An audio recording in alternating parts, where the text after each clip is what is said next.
ಎಲ್ಲರಿಗೂ ನಮಸ್ತೆ. ಮತ್ತೆ ಕನೆಕ್ಟ್ ಸ್ಪೇಸ್ಗೆ ಸ್ವಾಗತ. ವಿಫಲತೆಯಿಂದ ಯಶಸ್ಸಿನವರೆಗೆ ಗೆಲುವಿನ ಹಿಂದಿರುವ ಮನಸ್ಸಿನ ಶಕ್ತಿ. ಇಂದಿನ ನಮ್ಮ ಅತಿಥಿ ವಿವಿಧ ರಾಷ್ಟ್ರೀಯ ಮಟ್ಟದ ಸ್ಪರ್ಧೆಗಳಲ್ಲಿ ಭಾಗವಹಿಸಿ ಹಲವು ಸವಾಲುಗಳು ಮತ್ತು ವಿಫಲತೆಗಳನ್ನು ಎದುರಿಸಿ ಇಂದು ನವದೆಹಲಿಯಲ್ಲಿ ಎಸ್ಎಸ್ಸಿ ಆಫೀಸರ್ ಆಗಿ ಕಾರ್ಯನಿರ್ವಹಿಸುತ್ತಿರುವ ಯುವ ಸಾಧಕ. ಇವತ್ತು ನಾವು ಕೇವಲ ಯಶಸ್ಸಿನ ಬಗ್ಗೆ ಮಾತನಾಡುವುದಿಲ್ಲ, ಯಶಸ್ಸು ಸಿಗುವ ಮೊದಲು ನಡೆದ ಆ ಪ್ರಯಾಣದ ಬಗ್ಗೆ ಮಾತನಾಡುತ್ತೇವೆ. ವಿಫಲತೆ, ನಿರಾಶೆ, ಆತ್ಮವಿಶ್ವಾಸ, ಜನರ ನಿರೀಕ್ಷೆ, ಹೋಲಿಕೆ, ಭಯ, ಒತ್ತಡ ಇವೆಲ್ಲದರ ನಡುವೆ ಒಬ್ಬ ವ್ಯಕ್ತಿ ಮತ್ತೆ ಮತ್ತೆ ಎದ್ದು ನಿಂತು ಹೇಗೆ ಯಶಸ್ಸನ್ನು ಸಾಧಿಸುತ್ತಾನೆ. ಇಂದು ನಮ್ಮೊಂದಿಗೆ ಇರುವವರು ವಿವಿಧ ರಾಷ್ಟ್ರೀಯ ಮಟ್ಟದ ಸ್ಪರ್ಧೆಗಳಲ್ಲಿ ಭಾಗವಹಿಸಿ ಜೀವನದಲ್ಲಿ ಹಲವಾರು ಸವಾಲುಗಳನ್ನು ಎದುರಿಸಿ ವಿಫಲತೆಗಳನ್ನು ದಾಟಿ ಇಂದು ನವದೆಹಲಿಯಲ್ಲಿ ಎಸ್ಎಸ್ಸಿ ಆಫೀಸರ್ ಆಗಿ ತಮ್ಮದೇ ಆದ ಯಶಸ್ಸನ್ನು ನಿರ್ಮಿಸಿಕೊಂಡಿದ್ದಾರೆ. ಅವರೇ ಮಿಸ್ಟರ್ ಅಚ್ಯುತ್ ರಾವ್ ಪಿ. ಇವರ ಬಗ್ಗೆ ಸಂಪೂರ್ಣ ಇಂಟ್ರೊಡಕ್ಷನ್ ನಾನು ನನ್ನ ಹಿಂದಿನ ವಿಡಿಯೋದಲ್ಲಿ ಹೇಳಿದ್ದೇನೆ. ಯಾರು ವಿಡಿಯೋವನ್ನ ನೋಡಿಲ್ಲ ದಯವಿಟ್ಟು ಹೋಗಿ ನೋಡಿ. ಅಚ್ಯುತ್ ರಾವ್ ಅವರೇ, ನಮ್ಮ ಕಾರ್ಯಕ್ರಮಕ್ಕೆ ಹೃತ್ಪೂರ್ವಕ ಸ್ವಾಗತ. ಇವರು ಮೂಲತಃ ಮೈಸೂರಿನವರು. ತಂದೆ doctor D V Prahlad Rao, ತಾಯಿ ರಜನಿ ಪಿ. ಇವತ್ತಿನ ಸಂದರ್ಶನದ ಮುಖ್ಯ ಉದ್ದೇಶ ಅಚ್ಯುತ್ ಅವರು ಏನು ಸಾಧಿಸಿದರು ಎನ್ನುವುದಕ್ಕಿಂತ ಅದನ್ನು ಸಾಧಿಸುವಾಗ ಅವರೊಳಗೆ ಏನು ನಡೆಯುತ್ತಿತ್ತು ಎನ್ನುವುದನ್ನು ತಿಳಿದುಕೊಳ್ಳುವುದು. ಆದರೆ ನಾವು ಇಂದು ಅವರ ಅಚೀವ್ಮೆಂಟ್ಸ್ ಬಗ್ಗೆ ಮಾತ್ರ ಮಾತನಾಡುವುದಿಲ್ಲ, ಅವರ ಯಶಸ್ಸಿನ ಹಿಂದೆ ಇದ್ದ ಮನಸ್ಸಿನ ಶಕ್ತಿಯ ಬಗ್ಗೆ ಮಾತನಾಡೋಣ. ಏಕೆಂದರೆ ಪ್ರತಿಯೊಂದು ಯಶಸ್ಸಿನ ಹಿಂದೆ ಜನರಿಗೆ ಕಾಣದ ಒಂದು ಕಥೆ ಇರುತ್ತದೆ. ಶುರು ಮಾಡೋಣ. ಓಕೆ. ಅಚ್ಯುತ್ ರಾವ್ ಅವರೇ, ನಿಮ್ಮ ಬಗ್ಗೆ ಜನರಿಗೆ ಗೊತ್ತಿಲ್ಲದ ಒಂದು ವಿಷಯವನ್ನು ನಮ್ಮ ಆಡಿಯನ್ಸ್ ಜೊತೆ ಹಂಚಿಕೊಳ್ಬಹುದಾ? ಖಂಡಿತ ಮೇಡಮ್. ಪ್ರಶ್ನೆ ಬಹಳ ಚೆನ್ನಾಗಿದೆ.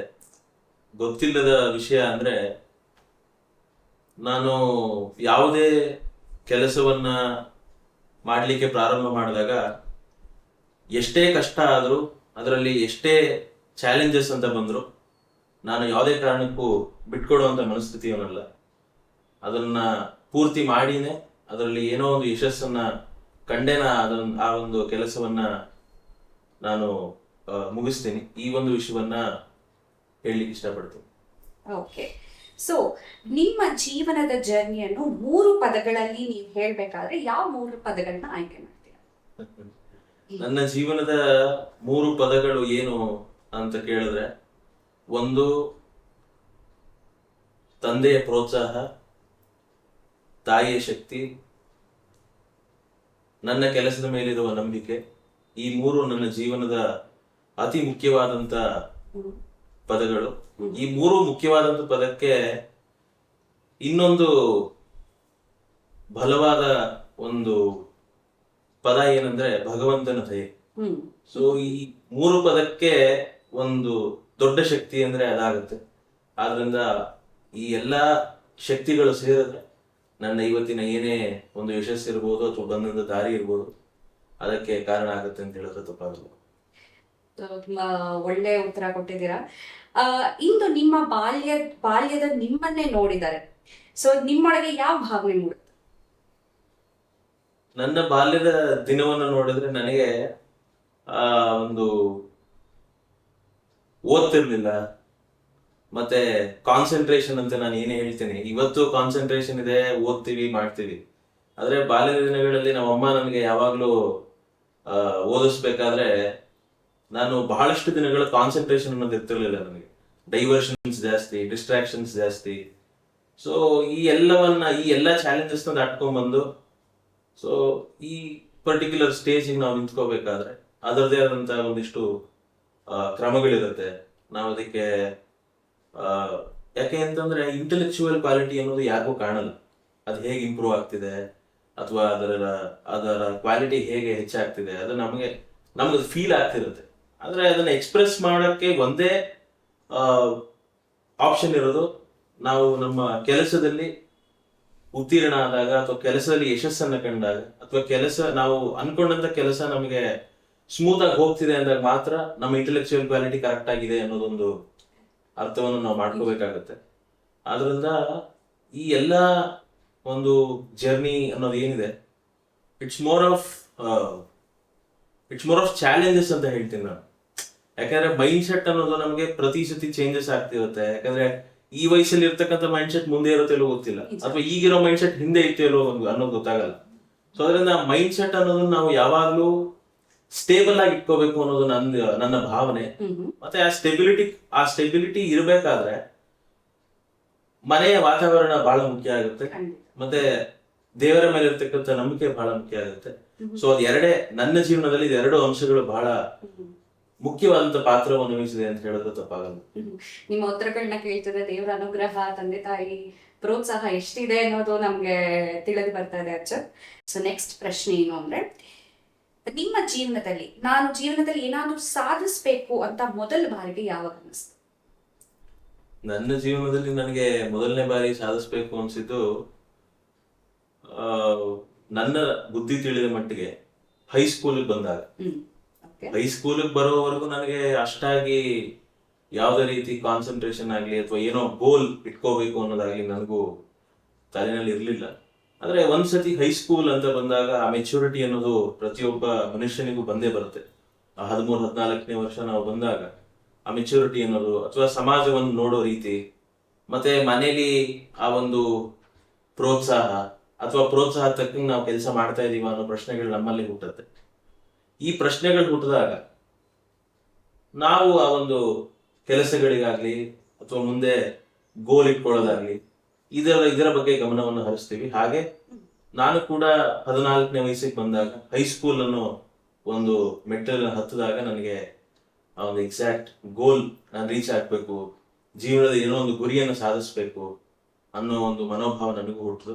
ಅದಕ್ಕೆ ಮನೆಯಲ್ಲಿ ಪ್ರೋತ್ಸಾಹ ಹಾಗೆ ಸಿಗ್ತಾ ಹೋಯ್ತು. ಆದ್ರಿಂದ ಆ ಒಂದು ವಯಸ್ಸಿಂದ ಈಗ ನನಗೆ 24 ವರ್ಷ, ಈ ಒಂದು 10 ವರ್ಷದ ಜರ್ನಿ ಅನ್ನೋದು ಏನಿದೆ ಇದರಲ್ಲಿ ಎಲ್ಲ ಅಪ್ಸು ಡೌನ್ಸು ಎಲ್ಲಾನು ನಾನು, ಹಾಗಂದ್ರೆ ಸಕ್ಸಸ್ ಆದ್ಮೇಲೂ ಕೂಡ ಫೇಲ್ಯೂರ್ ನೋಡಿದೀನಿ ನಾನು.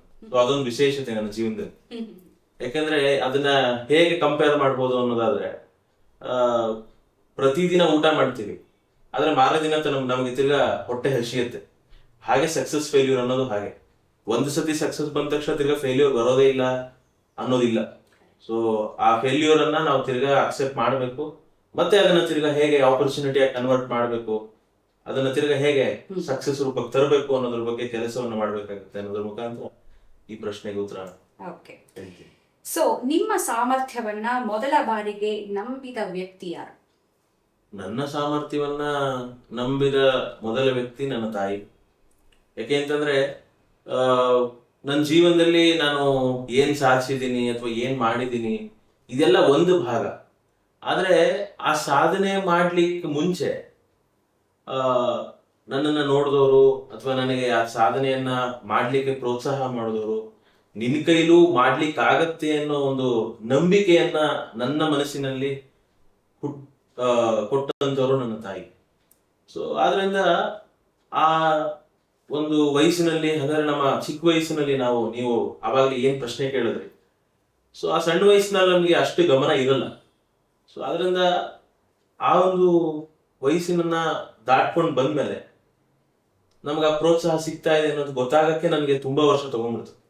ಯಾಕಂದ್ರೆ ಫಸ್ಟ್ ಸ್ಟಾರ್ಟ್ ಕೆಲವು ಮಕ್ಕಳುಗಳು ಫಸ್ಟ್ ಇಂದಾನೆ ವೈಬ್ರೆಂಟ್ ಆಗಿರ್ತಾರೆ, ಬಹಳ ಚೆನ್ನಾಗಿ ಓದ್ತಿರ್ತಾರೆ. ಸೊ ನಾನು ಆ ಕ್ಯಾಟಗರಿಗೆ ಸೇರಿದವನಲ್ಲ. ನಾನು ಬಹಳ ವರ್ಷಗಳು ತಗೊಂಡೆ, ಆ ಸೆಟ್ರೇಟ್ ಆಗ್ಲಿಕ್ಕೇನೆ ಬಹಳ ವರ್ಷಗಳು ತಗೊಂಡಿದ್ದೀನಿ. ಸೊ ಅಷ್ಟು ಹೆಣದಲ್ಲಿ ಆ ಪೇಷನ್ಸ್ ಅನ್ನ ಇಟ್ಕೊಂಡು ನನ್ ಮೇಲೆ ಇವನೇನೋ ಮಾಡ್ತಾನೆ, ಇವನೇನೋ ಆಗ್ತಾನೆ ಅನ್ನೋ ನಂಬಿಕೆ ಇಟ್ಕೊಂಡವ್ರು ನಮ್ಮ ತಾಯಿ. ಸೊ ಅದರಿಂದ ಆ ನಂಬಿಕೆನೇ ಇವತ್ತು ನನ್ನನ್ನ ಇಷ್ಟು ಮಟ್ಟಿಗೆ ಮಾಡಿದೆ ಅಂತ ಹೇಳಿದ್ರು ತಪ್ಪಾಗಲ್ಲ. ಸೊ ಯಾವಾಗ್ಲೂ ನಾವು ಕೆಲಸವನ್ನ ನಂಬಬೇಕು, ಆದ್ರೆ ನಮ್ಮನ್ನ ಒಬ್ರು ನಂಬೇಕಲ್ಲ. ಇವ್ನು ಮಾಡ್ತಾನೆ, ನಾನ್ ಏನ್ ಮಾಡ್ತಾ ಇರ್ತೀನಿ ಅನ್ನೋದು ನನಗ್ ಕಾಣ್ತಿರುತ್ತೆ ಗುರಿ. ಆದ್ರೆ ಮನೆಯಲ್ಲಿ ಇವ್ನು ಮಾಡ್ತಾನೆ ಅನ್ನೋ ನಂಬಿಕೆ ಅವ್ರಿಗೆ ಬೇಕು.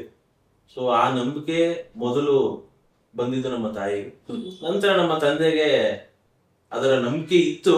ಆದ್ರೆ ಅವರಿಗೆ ಕೆಲವು ಸಮಯಗಳು ತಗೋತು ಆ ನಂಬಿಕೆ ಬಲವಾಗ್ಲಿಕ್ಕೆ. ಸೊ ಅದರಿಂದ ಅದರ ಮೊದಲ credits goes to my mother ಅಂತ ಹೇಳಿಕ್ಕೆ ಬಹಳ ಖುಷಿ ಆಗಿದೆ. ಈ ಮೂಲಕ ನಿಮ್ಮ ತಾಯಿಗೆ ಅಭಿನಂದನೆಗಳನ್ನ ತಿಳಿಸಕ್ಕೆ ನಾವು ಇಷ್ಟಪಡ್ತೀವಿ. Thank you.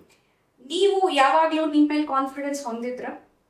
ಅದು ಹೌದಮ್ಮ, ಖಂಡಿತ ಹೊಂದಿದ್ದೆ. ಯಾಕೆಂದ್ರೆ ಕಾನ್ಫಿಡೆನ್ಸ್ ಅನ್ನೋದು ನಮ್ಗೆ ಏನಾಗುತ್ತೆ, ಕೆಲವು ಸತಿ ಲೋ ಆಗುತ್ತೆ ಅಥವಾ ಕೆಲವು ಸತಿ ತುಂಬಾ ಬಲವಾಗಿರುತ್ತೆ. ಆದ್ರೆ ನನ್ನ ಕಾನ್ಫಿಡೆನ್ಸ್ ಹೆಂಗೆ ಅಂದ್ರೆ ಸ್ಟೇಬಲ್ ಆಗಿತ್ತು. ನನ್ಗೆ ಇವತ್ತಿಗೂ ನನ್ನ ಕಾನ್ಫಿಡೆನ್ಸ್, ನಾನು ಹೈ ಕಾನ್ಫಿಡೆನ್ಸು ಇಲ್ಲ, ಹಂಗಂತ ಲೋ ಕಾನ್ಫಿಡೆನ್ಸು ಇಲ್ಲ. ಯಾವಾಗ್ಲೂ ನಾನು ಸ್ಟೆಬಿಲಿಟಿ ಪ್ರತಿಯೊಂದು ವಿಷಯದಲ್ಲೂ ಮೇಂಟೈನ್ ಮಾಡ್ತೀನಿ. ಅದು ಕಾನ್ಫಿಡೆನ್ಸ್ ಇರ್ಬೋದು, ಕಾನ್ಸಂಟ್ರೇಷನ್ ಇರ್ಬೋದು, ವರ್ಕ್ ಮ್ಯಾನರಿಸಮ್ಸ್ ಇರ್ಬೋದು, ಪ್ರತಿಯೊಂದು ವಿಷಯದಲ್ಲೂ ನಾನು ಆ ಒಂದು ಸ್ಟೆಬಿಲಿಟಿ ಅಂತಕ್ಕಂಥ ಮೈಂಡ್ ಸೆಟ್ ನಾನು ಯಾವಾಗಲೂ ನೋಡ್ತಾ ಇರ್ತೀನಿ. ಸೊ ಕೆಲಸದಲ್ಲೂ ಅಷ್ಟೇ, ತುಂಬಾ ಕೆಲಸ ಮಾಡೋದು, ಕೆಲಸ ಮಾಡ್ದೇನೆ ಇರೋದು, ಸೊ ಅದು ಎರಡೂ ತಪ್ಪಾಗುತ್ತೆ. ನಾವು ಒಂದು ಸ್ಟೇಬಲ್ ಮೈಂಡ್ ಸೆಟ್ ಇಟ್ಕೊಂಡು ಮಾಡ್ತಾ ಹೋದ್ರೆ ಖಂಡಿತ ಸೊ ನಾವು ಏನ್ ಅನ್ಕೊಂಡಿದೀವೋ ಅದು ಖಂಡಿತ ನಮಗೆ ಸಿಕ್ಕೇ ಸಿಗತ್ತೆ ಅನ್ನೋದನ್ನ ಈ ಮುಖಾಂತರ ಹೇಳ್ತೇನೆ. Thank you so much. ಚಿಕ್ಕ ವಯಸ್ಸಿನಲ್ಲಿ ನಿಮಗೆ ಯಶಸ್ಸು ಅಂದ್ರೆ ಏನಾಗಿತ್ತು? ಚಿಕ್ಕ ನನ್ ವಯಸ್ಸಿನಲ್ಲಿ ನಿಜ ಹೇಳ್ಬೇಕು ಅಂದ್ರೆ ನನ್ಗೆ ಯಶಸ್ಸು ಅನ್ನೋ ಪದಾನೇ ಗೊತ್ತಿರಲಿಲ್ಲ ಸಣ್ಣ ವಯಸ್ಸಿನಲ್ಲಿ. ಯಾಕೆಂದ್ರೆ ಅಷ್ಟೊಂದೆಲ್ಲ ಥಿಂಕ್ ಮಾಡೋ ಎಬಿಲಿಟಿನೇ ಇರ್ಲಿಲ್ಲ. ನಾನು ಹಿಂದೆ ಹೇಳಿದಾಗ ನನ್ಗೆ ಏನಿದ್ರು ಆಟ ಅಥವಾ ಮನೆಗ್ ಬಂದ್ರೆ ಆ ಓದ್ಬೇಕಲ್ಲ ಅಂತ ಓದ್ತಿದ್ದೆ. ನಿಜ ಹೇಳಕ್ಕೇನು, ಅಯ್ಯೋ ಓದ್ಬೇಕಲ್ಲಪ್ಪ ಅಪ್ಪ ಅಮ್ಮನ ಭಯಕ್ಕೆ ಓದ್ತಿದ್ದೆ ಹೊರತು ಇದರಿಂದ ಏನೋ ಒಳ್ಳೇದಾಗತ್ತೇನೋ ಯಾವ ದೃಷ್ಟಿಕೋನಗಳು ನನ್ನ ಮನಸ್ಥಿತಿಲಿ ಇರ್ಲಿಲ್ಲ. ನಂತರ ಅದನ್ನ ಬಲಪಡಿಸಿದವ್ರೆ ನಮ್ಮ ತಾಯಿಗೆ. ಯಾಕೆಂದ್ರೆ ಏನಾಗುತ್ತೆ, ಈಗ ಗಿಡ ನಾವು ಹಾಕ್ತಿವಿ, ಆ ಗಿಡವನ್ನ ಹಾಕಿದಾಗ ಅದು ಇಲ್ಲ ಬೆಳಿಬೇಕು, ಇಲ್ಲ ಮಣ್ಣಲ್ಲಿ ಇದಾಗ್ಬೇಕು. ಆದ್ರೆ ಏನೂ ಆಗದೆ ಸುಮ್ನೆ ಹಾಕಿದಾಗ ಹೇಗಿತ್ತೋ ಇನ್ನೂ 2 ವರ್ಷ 3 ವರ್ಷ ಆದ್ರೂ ಹಾಗೆ ಇದ್ರೆ, ಸೊ ಅದ್ರಲ್ಲಿ ಏನು ಡೆವಲಪ್ಮೆಂಟ್ ಅನ್ನೋದು ಆಗ್ತಿಲ್ಲ ಅಂದಾಗ ಅದನ್ನ ತಿರ್ಗಾ ನಂಬುತ್ತಾರಲ್ಲ, ಸೊ ಅದು ಬಹಳ ಕಷ್ಟವಾದಂತ ಕೆಲಸ. ಯಾಕಂದ್ರೆ ಅದ್ರಿಂದ ಏನೋ ಗ್ರೋತ್ ಇಲ್ಲ, ಅದ್ರಿಂದ ಏನೋ ನಮಗೆ ಏನು ಕಾಣಿಸ್ತಿಲ್ಲ ಅಂದಾಗ್ಲೂ ಆ ಗಿಡವನ್ನು ನಂಬೇಕಾದ್ರೆ, ಸೊ ಆ ನಂಬುವಂತ ವ್ಯಕ್ತಿ ಬಹಳ ಬಲವಾಗಿರ್ಬೇಕು. ಆದ್ರೆ ಅದು ದೇವರ ಚಿತ್ತ, ಆ ಗಿಡಕ್ಕೆ ಇನ್ನೊಂದಿಷ್ಟು ವರ್ಷಗಳಾದ್ಮೇಲೆ ಬೆಳವಣಿಗೆ ಅನ್ನೋದು ಕಾಣುತ್ತೆ. ಅದ್ರಲ್ಲಿ ನೀರ್ ಹಾಕ್ತಿರ್ಬೇಕು. ನೀರ್ ಹಾಕೋದ್ ನಿಲ್ಸ್ಬಿಟ್ರೆ ಹೋಯ್ತು. ಆ ನೀರ್ ಹಾಕೋರೆ ತಂದೆ ತಾಯಿ. ಸೊ ಅದರಿಂದ again those credit goes to my mother and father. ಆ ಒಂದು ಪಯಣದಲ್ಲಿ ಯಾವುದೇ ಕೆಲಸ ಇರ್ಬೋದು, ಈಗ ನಮಗೆ ಆ ಮೆಚುರಿಟಿ ಇದೆ, ನಾವು ಮಾತಾಡ್ತೀವಿ, ಮಾಡ್ತೀವಿ ಅಥವಾ ಕೆಲಸವನ್ನ ಗ್ರಹಿಸ್ತೀವಿ. ಆದ್ರೆ ಆವತ್ತಿನ ವಯಸ್ಸಿನಲ್ಲಿ ಯಶಸ್ಸಂದ್ರೇನು ಅಥವಾ success or failure whatever ನಾವ್ ಏನೇ ಪದಗಳು ಹೇಳಿದ್ರು ಅದ್ರ ಬಗ್ಗೆ ಗೇಜ್ ಮಾಡುವಂಥದ್ದಾಗಿರ್ಬೋದು ಅಥವಾ ಅದನ್ನ ಗ್ರಹಿಸುವಂತ ಶಕ್ತಿ ಆಗಿರ್ಬೋದು, ಇದು ಯಾವುದು ನನ್ನಲ್ಲಿ ಇರ್ಲಿಲ್ಲ. ಯಾಕಂದ್ರೆ ಫ್ಯಾಕ್ಟ್ ಇರೋದನ್ನ ನಾನು ಒಪ್ಕೋಬೇಕು. ಸೊ ಅದು ಕಾಲಕ್ಕೆ ಅದು ಬಂತು, ಅದನ್ನ ಗ್ರಹಿಸಿದೆ. ಆದ್ರೆ ಗ್ರಹಿಸೋ ತನಕ ನನಗೆ ನೀನ್ ಮಾಡು ಅಂತ ಹೇಳ್ತಿದ್ದು ನನ್ನ ತಾಯಿ.